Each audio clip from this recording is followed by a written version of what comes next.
Hello, everybody. Good afternoon in Taipei and good morning here in the Netherlands. So my name is John and I'm representing the University of Groningen. So we're a research university. We're based in the same city as the Hansa University, who you just heard from just now. And I have a short presentation just to give you a flavor of what we have to offer at our university. So what I'll cover today is, well, I'm sure you heard from my colleague just before where we are approximately, but I'll just cover that quickly again. But then I wanted to cover mainly what do we have to offer at our university. So what kind of subjects can you study at bachelor and master level? Then I'll cover quickly how the application works and some of the costs involved and some other things to think about. But mainly I have some important tips for you, just to give you, an idea of what to expect. I'll be available for the rest of the afternoon. If anybody would like to speak to me directly, please do get in touch. If you don't already plan to speak to me, I'll be delighted to speak to you today. And hopefully there'll be a little bit of time for questions as well. I'll just make sure I don't go over time. But as you maybe saw previously, this is a map of the Netherlands, and one of the main things that you would need to know about our university is that we're based up in the north of the country. So when you arrive in the Netherlands, it takes about 13 or 14 hours approximately to get to the Netherlands from Taiwan. And then we have a relatively good public transport network in the Netherlands, and anywhere in the country pretty much is reachable within a couple of hours in the train. And our city is about 2 hours north of Amsterdam. But also from the map, you can see that the Netherlands is really well placed in Europe to discover other European countries. So if you go south, you have Belgium, Luxembourg, and France. If you go west, you have Germany, and if you go east, you have Germany. North is Scandinavia, and then if you go west, you have the UK and Ireland. And actually, many European capitals are reachable from Amsterdam by train, but also within 1, maybe 2 hours flying from Amsterdam, you can reach pretty much any other European city. So it's a good country to study in if you're also looking to use the opportunity to discover the rest of Europe. Just more about our university. Well, we were founded more than 405 years ago in 1614, so that makes us one of the oldest universities in the Netherlands. We're also a university of more than 36,000 students, so that also makes us one of the biggest universities in terms of student numbers. Approximately 1/4 of the students come from other countries, so from outside of the Netherlands. And that means, they come from approximately 120 different countries. So it's a really, really international university as well. Aside from the two main things I think that you would need to think of when you think of our university, if you're comparing them to other Dutch universities, is firstly our location up in the north of the country, and secondly that we are the one university with the widest range of options. So we have more than 150 different programs, including more than 35 bachelor programs taught in English. So that's the widest range of any Dutch university. Many other universities, of course, you can study in English, but usually only in 1 or 2 different subject areas. For us, it's spread right across 11 different faculties, from arts, social sciences like business and law, right through to medicine and the other sciences. So there's a really broad range of the whole of academia. In terms of the rankings, this is of course also quite important. In 2 of the 3 main ranking systems in the world, we're in the top 100 and just out of the top 100 in the QS ranking. But it's good to know that most Dutch universities are of a pretty good standard, so you can't really pick a bad university. So most of the universities are in at least the top 200, if not the top 100 in the world. So that's good to know. But in terms of these rankings, this puts us approximately in the top 3 of universities in the Netherlands in terms of the world rankings. In terms of costs, I don't think this will vary very much between the different Dutch universities that you look at. So in terms of the tuition fees, it's approximately 10,000 euros per year, up to about 18,000 euros per year, depending on what you want to study. So bachelor courses in the arts, for example, are usually around 10,000.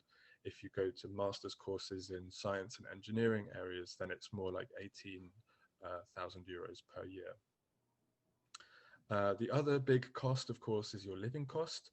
So in our city, we estimate approximately 11,000 as a good middle average for living costs. Of course, you can live on much less than that, but the biggest part of your costs during your time living in the Netherlands will be rent. And in our city, it's really important, if you want to come and study with us, that you start your search for housing very early, so that you can ensure that your rent is as affordable as possible, because later on in the year, when many of the houses are already taken, only the more expensive housing is left. So that can make a big impact on your overall living cost. The next few slides are just a quick overview of everything that we have to offer. I've only listed our bachelor programs, but they are in all 11 of our faculties. So each of these bachelor programs leads on to several different options at master level, but that was just too many to list in one presentation.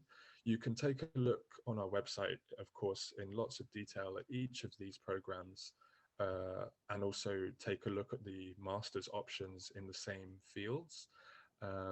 But I wanted to give you just an idea of what we have to offer. And of course, I'll be available throughout the day, the rest of the day, to discuss any of these in more detail if you wanted to. I've also listed on these pages the specific selective programs. So I think it's something like 6 to 8 of these bachelor programs are very, very selective. So they're a bit more competitive when it comes to actually applying. So that's also good to know. But I'll just quickly go through them. So you can see the Faculty of Arts there has quite a big range of bachelor courses and a very wide range of master courses. Each of these bachelor programs leads on to maybe from 4 to 8 options at master level. So you can see in this list, there's the International Relations program, which is selective. Then you have the Behavioral Sciences, where psychology is a selective program. At the bottom there, you have our Faculty of Economics and Business with 3 main bachelor programs. And the International Business program is a selective program.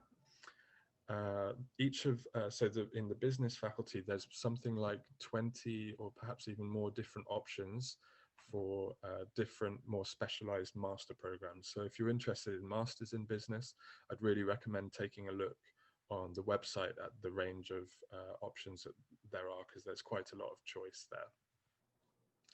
In the science and engineering faculty, there's a really broad range again. So you can see here the bachelor programs. There's artificial intelligence and computing science are both selective programs, but then you have a range of other pure sciences and also some engineering topics as well. And then here a list of some of the smaller faculties, if you like, only offering 1 or 2 programs each.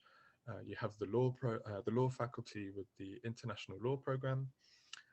You then have, of course, medicine, perhaps understandably, is a selective program. Then you have the smaller faculties, philosophy, theology, and the university colleges. In the university college, I'm not sure if perhaps you'll hear about this today.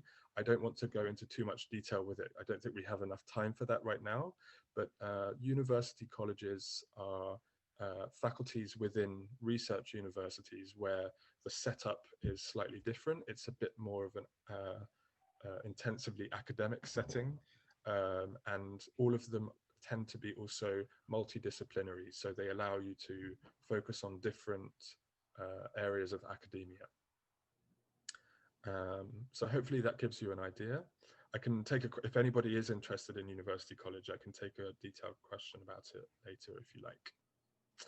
In terms of the entry requirements, well, for bachelor programs, unfortunately, we don't at the moment accept the Taiwanese diploma on its own. But if you are at an international school, then you can take, for example, APs from the American system, or A-levels from the British system, or the International Baccalaureate. These are all suitable for entry onto one of our bachelor programs.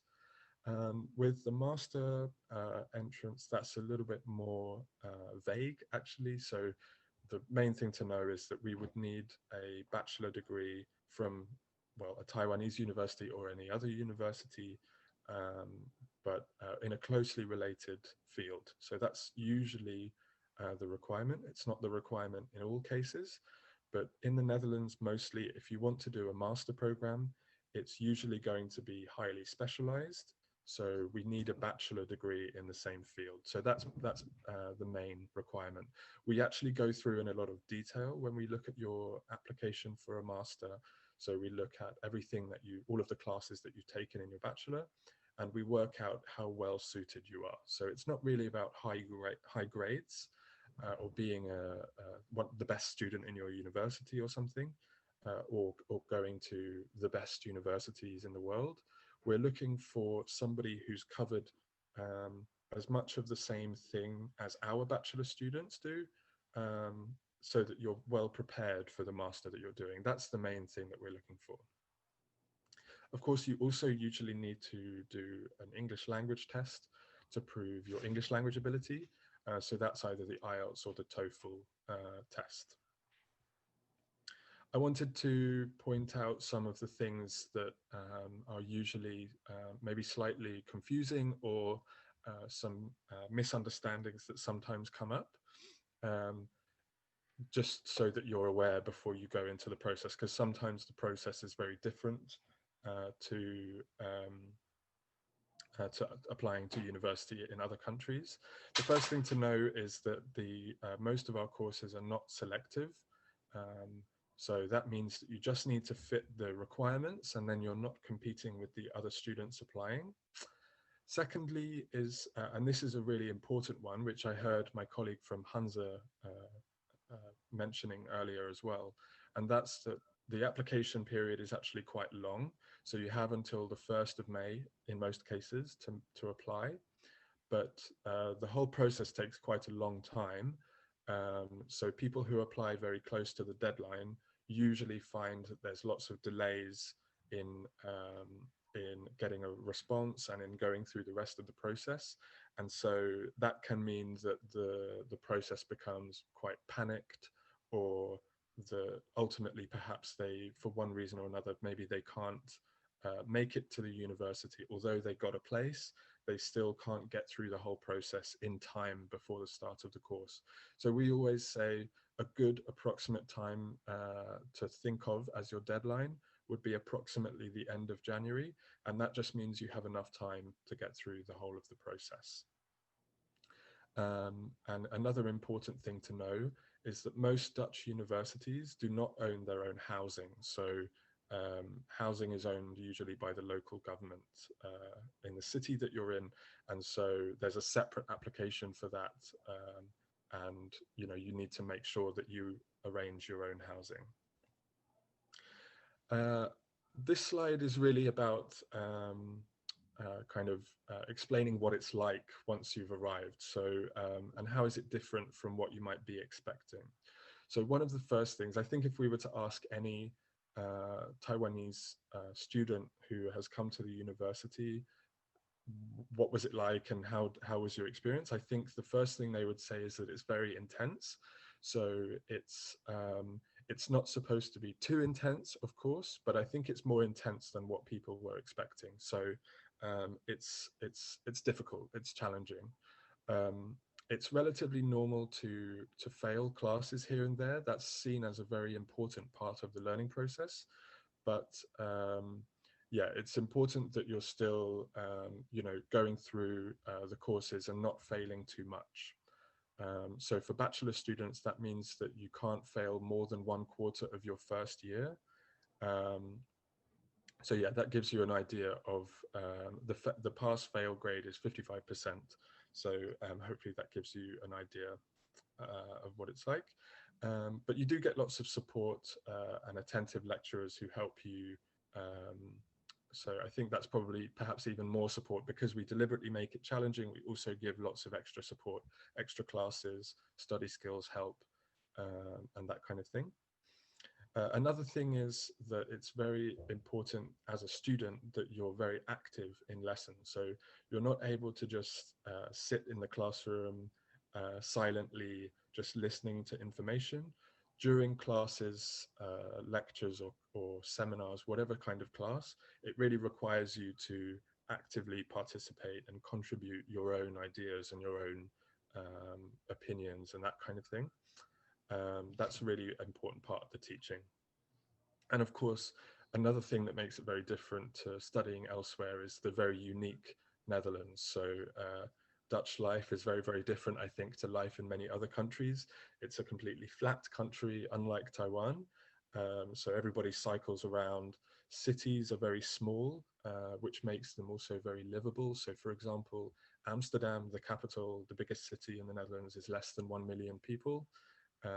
So yeah, all of the cities are quite small. Our city is only 200,000 people.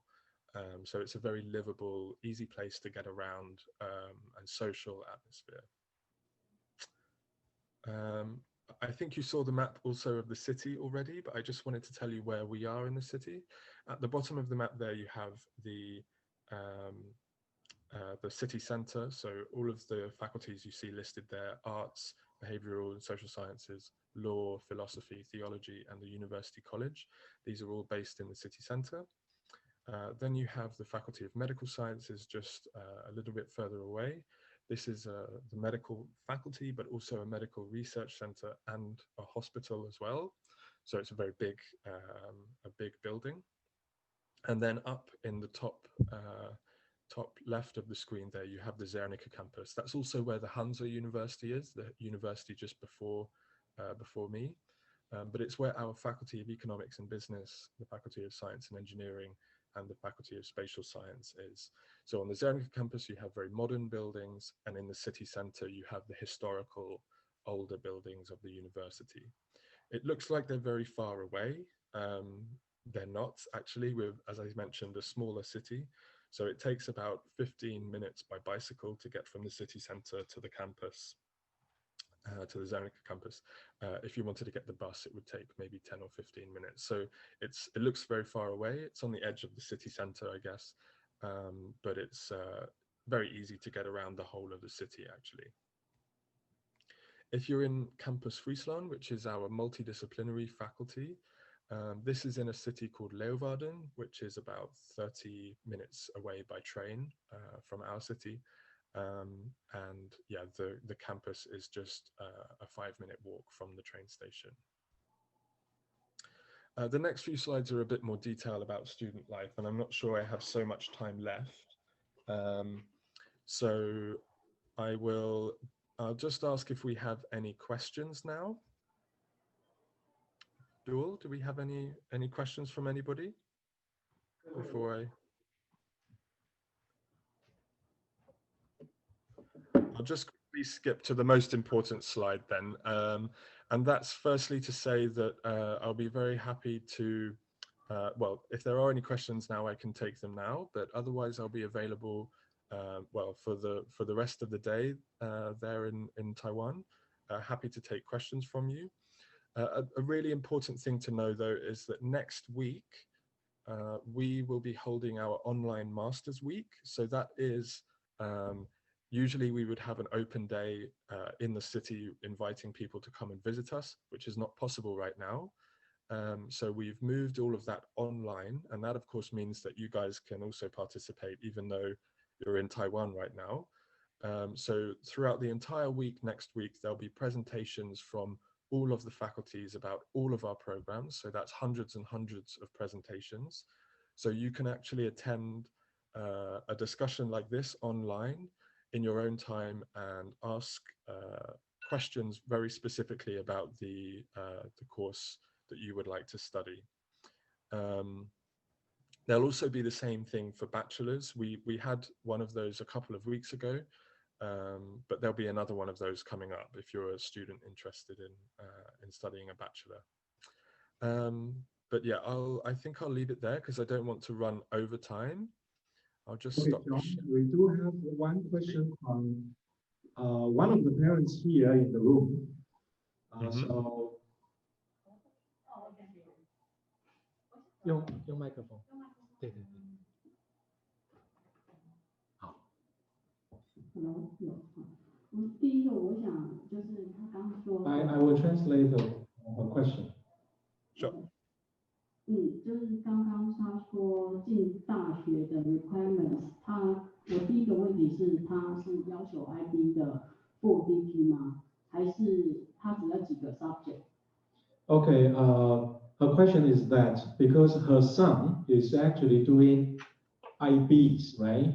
So Okay. how many IBs would be required? Yeah. So in the Netherlands, the most important thing for us is the range of subjects that you've taken. So that's the first thing that we look at when we receive an application. We look at, okay, which subjects have you taken in the IB in your high school? And are they the right subjects that we need for the bachelor that you have chosen? In terms of grade points in the IB, we don't actually have a minimum, so you need to pass the full IB diploma, and then we don't have a specified number of grades that you need to get, and that's because of the system that we have in the Netherlands. So this is a specific thing for the Netherlands, where Dutch students are not asked to get high grades in order to get into university, but during their first year they have to pass 3/4 of the classes in order to prove that they are able to do the subject. So we don't actually have a specified grade in most cases. The only time when that's a little bit different is when you're applying for a selective program. We don't have a specified grade that you need to get, but you are competing with other applicants who are applying to the same course. So you need to make sure that if you have higher grades, that means you have a more competitive application. So it's very weird, I know, it's very different to the system that you expect in other countries, but this is really one of the uniquely Dutch things. This idea that everybody who graduates from high school, as long as they don't fail, they should be able to go on to university to do the subject that they're interested in. So that's where it comes from. It does sound strange, I know, but the very quick answer to your question is no, we don't have a specific grade that you need to get in the IB. You just need to pass the IB. I hope that answered the question. Okay, that was a lot of information, but yeah.